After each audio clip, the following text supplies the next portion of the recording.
Əziz müəllimlər, bugün sizinlə buterbrodların və isti içkilərin hazırlanma texnologiyası barəsində öyrənəcəyik. Gəlin əziz müəllimlər, keçək mövzumuza. Deməli, hamı buterbrodun nə olduğunu bilir. Amma bəlkə də çoxlarınız bilmirsiniz ki, buterbrod bizə alman dilindən gəlib və yağla çörək deməkdir. Bəli müəllimlər, buterbrod özü alman sözüdür və yağla çörək deməkdir. Testlərdə çox vaxt verir ki, yağlı çörək, bəli, onda biz onu doğru olaraq götürməyəcəyik. Yalnız buterbrodun mənası odur ki, yağlı çörək deməkdir. Yəni, batə yağ, bred, çörək olaraq biz bunu götürəcəyik. Daha sonra davam edək. Artıq buterbrod dedikdə biz nəinki yağlı çörəyi nəzərdə tuturuq, hətta buterbrod kolbasa, ət, pendir və başqa ərzaqlardan da hazırlanır. Bəli, doğrudur. Buterbrod dadlı və tez doyuran qida məhsuludur. Bəli, bu haqda məlumatımız var. Buterbrodların qida dəyəri seçilən ərzağın, demək, keyfiyyətindən asılıdır. Müəllimlər, elə testlərə də bu şəkildə düşür ki, buterbrodun qida dəyəri nədən asılıdır? Təbii ki, seçilən ərzaqların keyfiyyətindən olacaq. Ona görə bu hissəyə diqqət edin. Elə testlərə də düşür. Buterbrodların hazırlanmasında müxtəlif növ biz bıçaqlardan istifadə edirik. Yəni, çörəyi kəsmək üçün çörək bıçağından, kolbasa üçün kolbasa, yağ üçün, pendir üçün, hər biri üçün olan bıçaqlardan istifadə edirik. Gəlin baxaq, şəkil 2-yə baxsanız, burada bıçaqların növləri verilib. Yəni, buterbrodlar üçün bu bıçaqlardan istifadə olunur.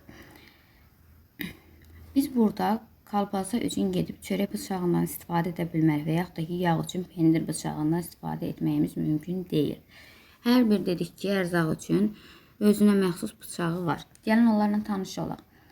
Şəkil 2-yə baxsanız, burada A-da verilib. Çörək üçün bıçaq, çörək üçün olan bıçaq ümumiyyətcə, görürsünüz, kəsici tiyəsi deyərdim ki, tırtıqlı olur.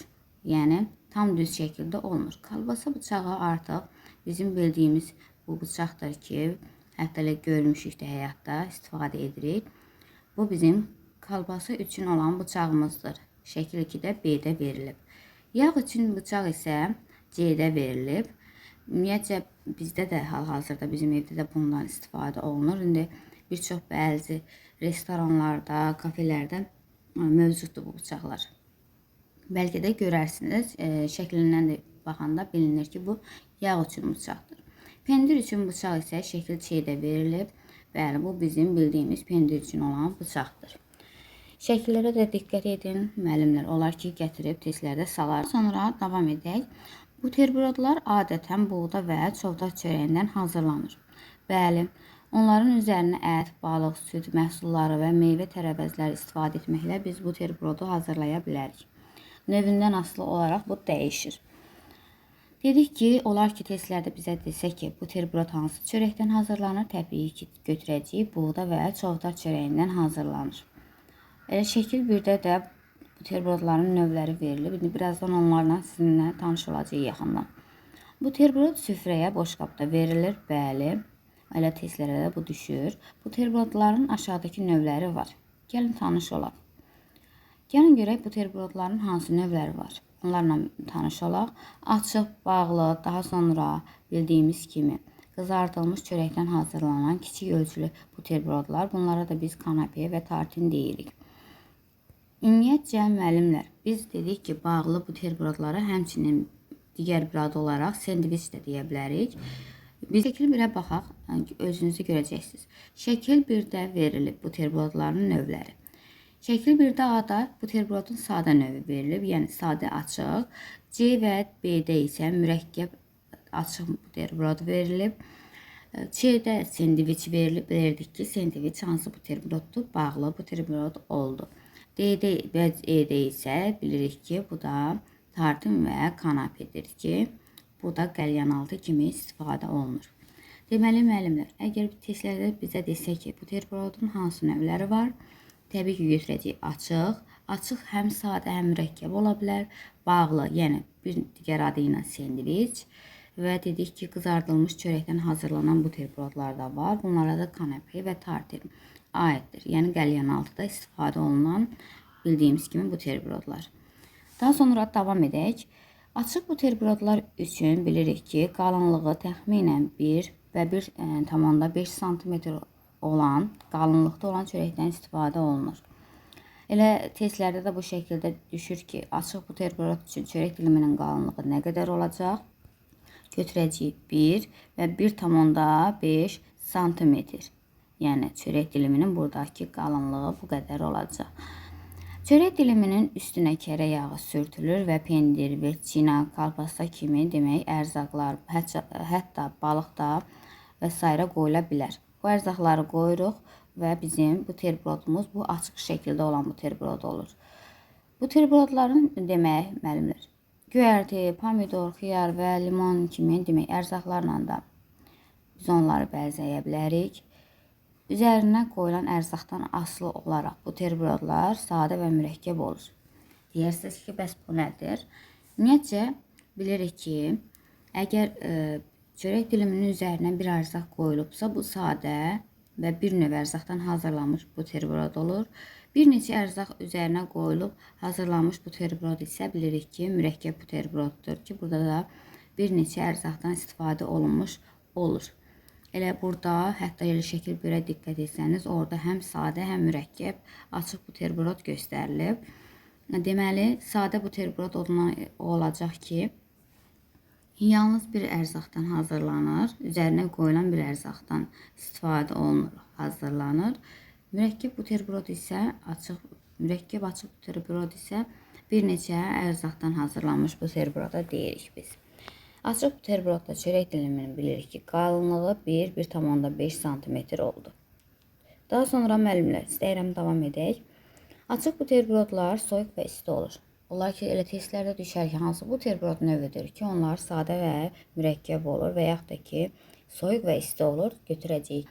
Açıq buterbrodlar soyuq və isti olur. Daha sonra müəllimlər, istəyirəm keçək bağlı buterbrodlara, onlar haqqında da sizə məlumat verim. Bəs bağlı buterbrodlar nədir? Gəlin onlar haqqında da biraz məlumat alaq sizinlə. Bağlı buterbrodlar üçün çörək diliminin qalınlığı təxminən 0,5 sm olacaq. Yadınızdadırsa, bayaq qeyd etdik ki, açıq buterbrod üçün çörək diliminin qalınlığı 1,5 sm olurdu. Bağlı buterbrod üçün isə bilirik ki, çörək diliminin qalınlığı 0,5 sm olacaq.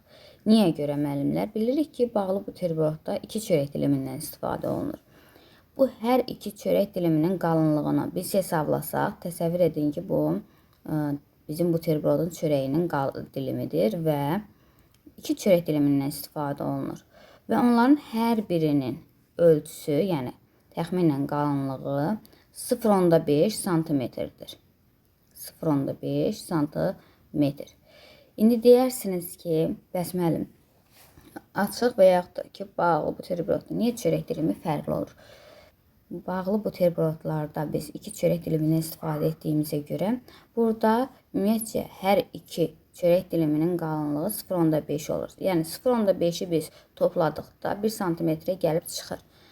Yəni ki, açıq buterbrodda istifadə etdiyimiz çörək diliminin qalınlığına gəlib çıxır. Əgər biz bağlı buterbrodda bir çörək diliminin qalınlığını 1,5 götürsək, sizcə hər iki çörək diliminin qalınlığını, üstəlik də onun arasına yığılan ərzaqlarla birlikdə təsəvvür edin ki, onun qalınlığı nə qədər olar? Bəli, əlbəttə ki, çox olar. Ona görə biz dedik ki, 0,5 sm olacaq ki, bu da 0,5 sm olacaq. Bu da 0,5 sm olduqda bizim bilirik ki, topladıqda və ərzaqlarla birlikdə o qədər də qalın olmayacaq. Gəlib istədiyimiz nəticəyə çıxacaq. Keçək digər hissəyə. Deməli, bilirik ki, bağlı buterbrodda çörək diliminin qalınlığı 0,5 sm oldur.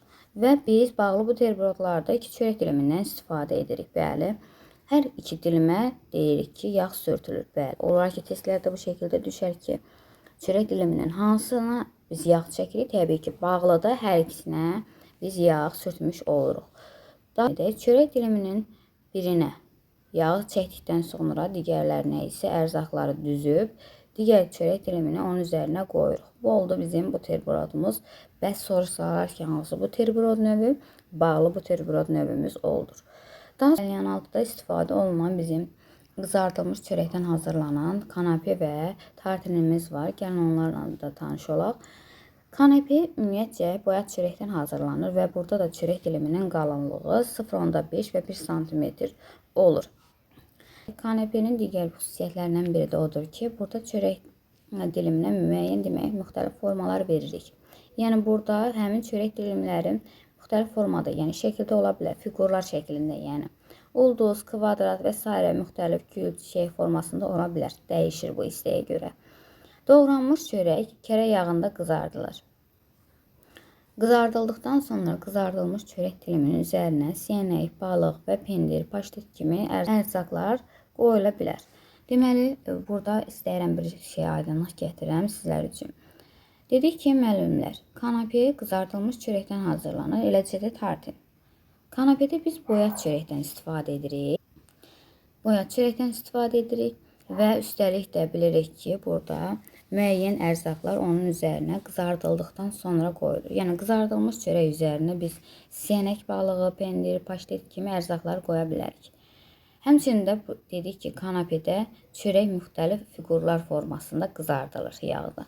Bu hissəyə də diqqət edin. Çörək diliminin də qalınlığı bilirik ki, 0,5 və 1 sm olur. Yəni digər bağlı və açıq buterbrod növündən olduğu kimi oradakı çörək diliminin ölçülərindən həmin ölçüləri götürüb burada birləşdirib. Bu şəkildə yadınızda saxlayın. Daha sonra müəllimlər davam edək, tartinlərə keçək. Bayaq elə qeyd etdik ki, tartindir, kanepedir. Bunlar qızardılmış çörəkdən hazırlanır. Bəs onların fərqi nə olacaq? Yəni onlarla tanış olaq. Tartinlər də qızardılmış çörəkdən hazırlanır və burada çörəyin üzərinə ət, balıq və başqa ərzaqlar bilirik ki, isti halda qoyulur. Elə testlərə də bu şəkildə düşəcək ki, isti halda qoyulan ərzaqlar hansı demək buterbrod növüdür? Götürəcəyik ki, tartinlərdir ki, bunların üzərinə ərzaqlar isti halda qoyulur. Hətta tartinlərin üzərinə biz kotlet, yumurta, başqa ərzaqlar da, yəni qayğanaqdır, pendir, omletdir, bu kimi hazırlanıb ərzaqlar qoyula bilər. Digərindən, yəni kanepedən fərqi ondan ibarət oldu ki, burada ərzaqlar isti halda qoyulur tartinin üzərinə. Buterbrodların daha sonra hazırlanmasında ərzaqları elə səliqə ilə yığmalıyıq ki, həmin ərzaqlar çörək diliminin kənara çıxmasın, yəni sallanmasın. Buna da xüsusilə diqqət etmək lazımdır. Elə testlərdə bu şəkildə düşəcək ki, buterbrodun hazırlanması zamanı nəyə diqqət etmək lazımdır? Diqqət edəcəyimiz məqam odur ki, ərzaqları səliqə ilə yığmalıyıq ki, həmin ərzaqlar çörək diliminin kənarından sallanmasın. Daha sonra müəllimlər davam edək. Buterbrodlardan istifadə zamanı demək, biz buterbrodu 30 dəqiqə əvvəl, yəni yarım saat əvvəl hazırlamalıyıq. Və dedik ki, buterbrodlar süfrəyə boş qabda verilir və həmçinin isti içkilərlə də verilə bilər. Bu kimi məqamlara da burada toxunulub. Burada bizim diqqət edəcəyimiz məqamlardan biri odur ki, bizə testlərdə desək ki, buterbrod nə qədər əvvəl, nə qədər müddət əvvəl hazırlanır? Təbii ki, 30 dəqiqə, yarım saat qabaq hazırlanır və süfrəyə isti içkilərlə, yəni çaydır, qəhvədir, kakaodur, bu kimi yanında verilə bilər içkilərin. Şəkil 3-də verilib kanepe üçün çörək diliminin hazırlanması. Biz demişdik, fiqurlar formasındadırsa əgər, bu bizim kanepe olacaq. Yəni qəlyanaltı üçün istifadə etdiyimiz buterbrod növü. Tartinlərdə isə dedik ki, ərzaqlar onun üzərinə isti halda qoyulur. Bu hissələrdə müəllimlər diqqət edin. Şəkil 4-də verilib ki, tartin nədir? Daha sonra davam edək. İsti içkilər haqqında burada məlumat var. Onlarla da gəlin tanış olaq. Bilirik ki, isti içkilər adi gündəlik həyatda bir çox insanların ən sevdiyi içkilərdən biridir. Onların əsəb sistemini daha sonra sakitləşdirmək üçün özlərini istəyib bir içkilərdən biridir. Gəlin çay haqqında məlumat alaq. Çay ən məşhur isti içkidir, bəli. İlk dəfə qədim Çində ondan içki kimi istifadə olunub. Qədim Çinlilər çayı sinir sisteminin və mədə bağırsağın pozğunluğunda müalicə kimi istifadə edirdilər, bəli. Elə testlərdə də düşsə ki, ilk dəfə çaydan demək harda istifadə olunub, mədə bağırsağın və yaxud da ki, sinir sisteminin müalicəsində harda istifadə olunub götürəcəyik ki, Çinlilərdə. Bəli, Çində ilk dəfə çaydan istifadə olunub və içki kimi istifadə edilirdi orada. Elə testlərdə də bu şəkildə düşəcək. Yəni başqa bir şey biz bir çox ölkələrdə çaydan artıq içki kimi istifadə olunmağa başlanıldı. Yəni yalnız Çində deyil, bir çox ölkələrdə istifadə olunur. İlk dəfə Avropaya gətirildi çay və 17-ci əsrdə və ondan sonra tezliklə çay bir çox ölkələrdə kübarlıq göstəricisi oldu. Hindistanda, İndoneziyada, daha sonra Ceylon, Şri-Lanka, Yaponiya, Afrika və ən sonda isə Azərbaycanda da çay demək yataqları salınmağa başlandı. Çayın keyfiyyəti onun növündən, becərildiyi torpağın iqlimindən, xüsusiyyətindən və yığılma texnologiyasından asılıdır. Bəli. Testlərdə düşsə ki, çayın keyfiyyəti nədən asılıdır? Onun növündən, becərildiyi torpağın və iqlimin xüsusiyyətindən, eləcə də yığılma və emal texnologiyasından asılıdır. Testlərdə də bizdən bu şəkildə istəyəcək ki, çayın keyfiyyəti nələrdən asılıdır? Deməli, bu amillərdən asılıdır. Ən yaxşı çay əl ilə yığılmış çay hesab olunur. Çünki yüksək keyfiyyətli çay hələ tam yarpaqları açılmamış çaydır. Bəli, hətta belə bir məqam deyə bilərəm. Ən çox Lənkəran bölgəsidir ki, orada çay yataqları deyərdim ki, çoxdur. Orada çay xüsusilə yetişdirilir bir çox növləri. Və orada çayı çox yarpaqlar hələ açmamışdan, sübh tezdən gedib yığırlar. O yarpaqlar artıq açdıqdan sonra o qədər də əhəmiyyətli olmur. Ona görə burada da onu qeyd edib ki, hələ yarpaqlar açmamış. Şehli-şehli yəni yığırlar. Daha sonra müəyyən demək emala göndərirlər. Deməli, biz bildik ki, yüksək keyfiyyətli çay hələ yarpaqları tam açmamış çaydır. Yığılması xüsusi səliqə tələb edən yarpaqlardan hazırlanır. Bu haqda məlumatımız oldu. Və daha sonra gəlin çayın dəmləmə texnologiyasına baxaq. İlk mərhələmiz o olacaq ki, əgər testlərdə bizə verərsə, götürəcəyik, yəni avadanlıqların birinci hazırlanması. Biz əgər çayı dəmləmək istəyiriksə, bizə hansı avadanlıqlar lazım ola bilər? Çaydan, çaynik, bəli, daha sonra bilirik ki, nəlbəkidir, fincanlardır, süzgəcdir, bu kimi bizə demək avadanlıqlar lazım olacaq. Bizim ilk mərhələmiz ona görə olacaq burada avadanlıqların hazırlanması. Əgər testlərdə verərsə, indi birazdan başqa bir məqam nəzərinizə çatdıracağım, o hissəyə diqqət edərsiniz.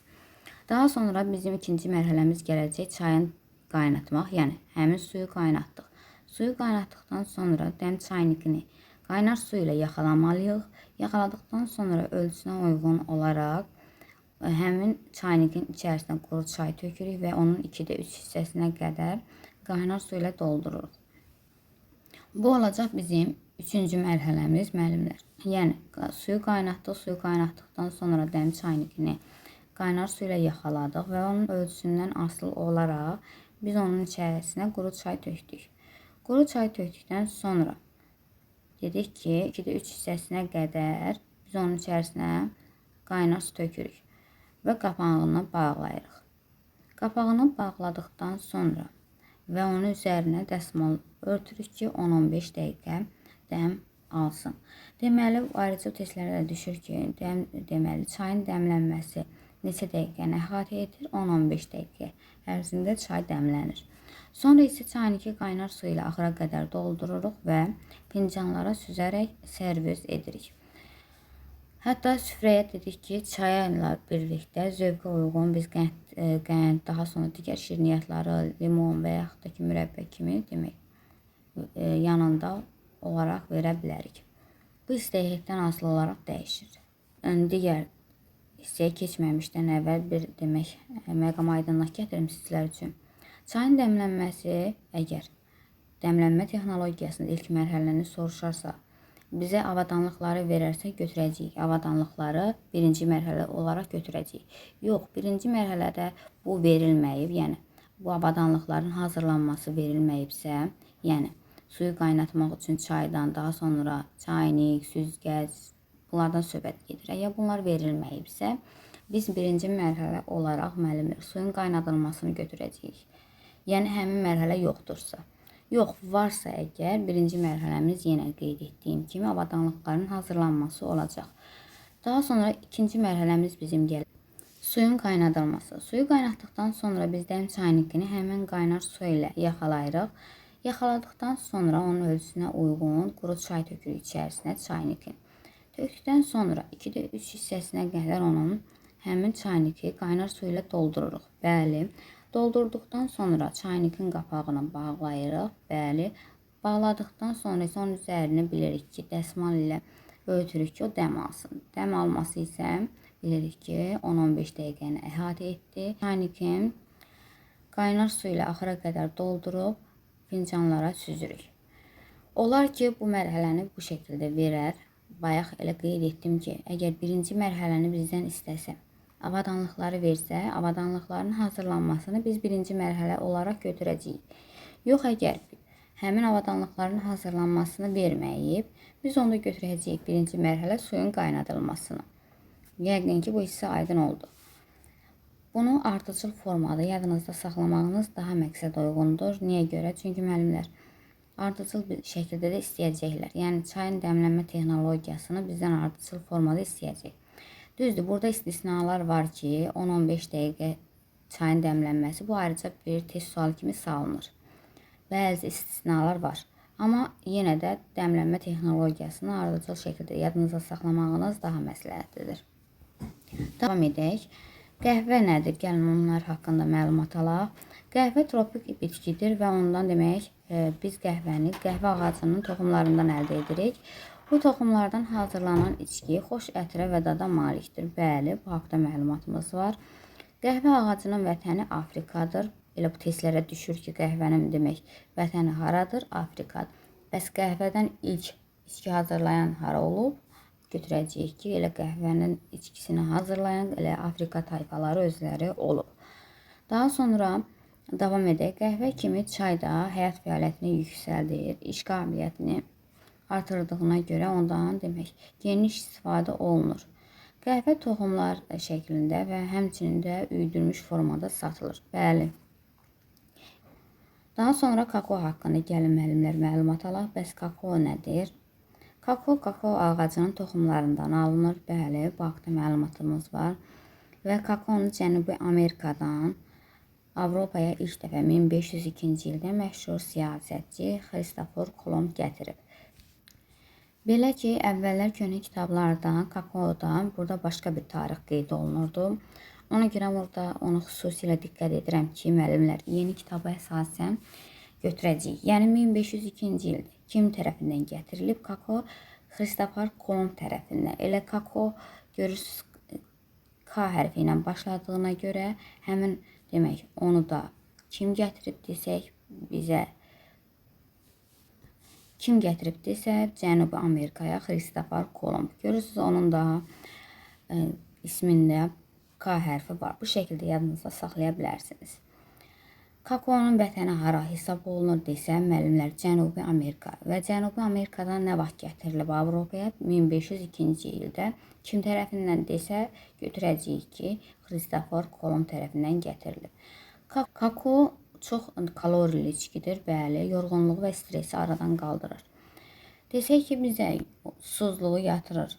Hansı demək içkidir? Təbii ki, susuzluğumuzu yatıran çaydır. Bəs yorğunluğu, stresi və üstəlik də kalorili içkidir desə bizə götürəcəyik kakao. Xoş ətrə malikdir desə əgər, təbii ki, burada götürəcəyik biz qəhvəni. Yəni, bu hissələrə diqqət edin, düzdür. Belə baxanda adi görsənir, amma elə testlərdə də bu şəkildə gətirib salırlar. Davam edək. Qəhvə və kakaonu hazırlamaq çox asandır. Onları sadəcə qaynar su ilə dəmləmək kifayət edir, bəli. Çayı, qəhvəni, kakaonu adətən masaya isti halda verilir. Amma bu demək deyil ki, onları təkcə biz yalnız isti halda içə bilərik. Su içkiləri biz isti halda deyil, soyuq halda da içməyimiz mümkündür və soyuq halda da yay aylarında çox ləzzətli olur. İndi düzdür, bundan sonraki bir çox mövzularda rastlaşacağıq sizinlə. Orada da bəzi mövzular var ki, siniflər var ki, praktik işlərə mütləq biz diqqət edəcəyik. Gəlin burada baxaq, qəhvənin hazırlanma texnologiyası burada göstərilib bizim üçün. Yenə müəllimlər, bayaq qeyd etdiyim kimi biz birinci mərhələni avadanlıqların hazırlanması olaraq götürəcəyik. Əgər bu mərhələ bizə verilməsə, bəli, suyun qaynadılmasını biz birinci mərhələ olaraq götürəcəyik, verilmədiyi halda. Yox, əgər avadanlıqların hazırlanması bizə verilib, biz onda birinci mərhələ elə həmin mərhələni götürəcəyik. Sonra suyu qaynadılmasına ikinci mərhələ və qəhvədanı dedik ki, qaynar su ilə yaxalayırıq. Doğru, qəhvədanı qaynar su ilə yaxalayırıq. Bu olacaq bizim üçüncü mərhələmiz. Demək, içərisinə bir fincan və 1-2 çay qaşığı hesabı ilə üyüdülmüş qəhvə tökürük. Sonra o həmin qəhvədanı qaynar su ilə doldurub, ehtiyatla dedik qaynama həddinə çatdırırıq və odun üzərindən götürüb 3-5 dəqiqə dəmə qoyuruq. Bəzən olur ki, müəllimlər qarışdırır. Biz bayaq dedik ki, çayın dəmlənməsi nə qədər müddət əhatə edir? Bəli, 10-15 dəqiqəni əhatə edir. Elə müəllimlərə də mən bu şəkildə izah edirəm ki, kakao isə 3-5 dəqiqə. Və sonunda da dedik ki, fincanlara süzürük və qəhvə bəzən dedik ki, süd və qaymaqla təklif edilə bilər. Deməli, müəllimlər, bu hissəyə bir də nəzər yetirək. Əgər qəhvənin dəmlənmə texnologiyasında avadanlıqların hazırlanmasını verərsə, biz birinci mərhələ onu götürəcəyik. Yox, əgər verməyibsə, bizim birinci mərhələmiz, yəni ilk mərhələmiz o olacaq ki, suyu qaynatmaq. Gəlin davam edək. Biz indi burada vermiş kimi götürəcəyik ki, bəli, avadanlıqlar verilib. Bizim birinci mərhələmiz avadanlıqların hazırlanması olacaq. İkinci mərhələ suyu qaynatdıq. Daha sonra qəhvədanı biz qaynar su ilə yaxaladıq və içərisinə bildiyimiz kimi ölçüsündən asılı olaraq, yəni 1-2 çay qaşığı hesabı ilə üyüdülmüş qəhvə götürdük. Həmin qəhvənin üzərinə biz qaynar su tökürük və onu 3-5 dəqiqə qaynama həddinə çatdırdıqdan sonra onu 3-5 dəqiqə dəmə qoyuruq. Dəmə qoyduqdan sonra isə hazır qəhvəni fincanlara süzürük. Deməli, bax, burada bizim diqqət edəcəyimiz məqamlardan biri odur ki, qaynar su tökdükdən sonra qəhvədana onun ehtiyatla qaynama həddinə çatdırırıq. Çatdırdıqdan sonra odun üzərindən götürürük və onu bildiyimiz kimi 3-5 dəqiqə dəmə qoyuruq. Və hazır qəhvəni fincanlara süzürük və təklif edirik. Və qəhvəni də bildiyimiz kimi qaymaq və südlə təklif etmək mümkündür. Bu bizim oldu qəhvənin hazırlanma texnologiyası. Bəs kakaonun hazırlanması necə olacaq? Gəlin ona da nəzər yetirək. Kakaonun hazırlanma texnologiyası da göstərilib burada, müəllimlər. Gəlin onunla da tanış olaq. Bir nəfər üçün kakaonun hazırlanması üçün 3-4 stəkan, yəni 3-4 stəkan süd götürürük. Yenə qəhvədə olduğu kimi kakaoda da 1-2 çay qaşığı kakao götürürük və zövqə uyğun isə şəkər tozu əlavə edirik. Onu ayrıca bir kasada qarışdıracağıq. İndi gəlin onun hazırlanma texnologiyasına keçək. İlk olaraq südü biz qaynatdıq, bəli. Qaynatdıqdan sonra kasaya həmin ərzaqları bir kasaya əlavə edib onu qarışdırırıq. Bu olacaq bizim ikinci mərhələmiz. Qarışdırdıqdan sonra qabı odun üzərinə qoyuruq, bəli. Ehtiyatla qabı od üzərinə qoyuruq və qaynama həddinə çatdırırıq. Çatdırdıqdan sonra isə hazır kakaonu odun üzərindən götürürük və fincanlara süzürük. Buradan müəllimlər, kakaonun dəmlənməsi göstərilməyib. Yalnız qəhvə ilə çayın dəmlənməsi göstərilib müddəti. Onları yadınızda saxlayacaqsınız. Kakaoda isə diqqət edəcəyiniz məqam ölçülərdir. Burada da ölçülər və hansı mərhələlərdən keçir onlardır. Əslində kakaoda hazırlanması o qədər də çətin deyil. Birinci mərhələmiz odur ki, südü qaynatdıq. Qaynatdıqdan sonra kasada həmin ərzaqları qarışdırdıq. Qarışdırdıqdan sonra qabı odun üzərinə qoyuruq və onu qaynama həddinə çatdırırıq. Qaynama həddinə çatdırdıqdan sonra isə ehtiyatla odun üzərindən götürüb onu fincanlara süzürük. Belə müəllimlər, bu qədər. Hər birinizə uğurlar, hələlik.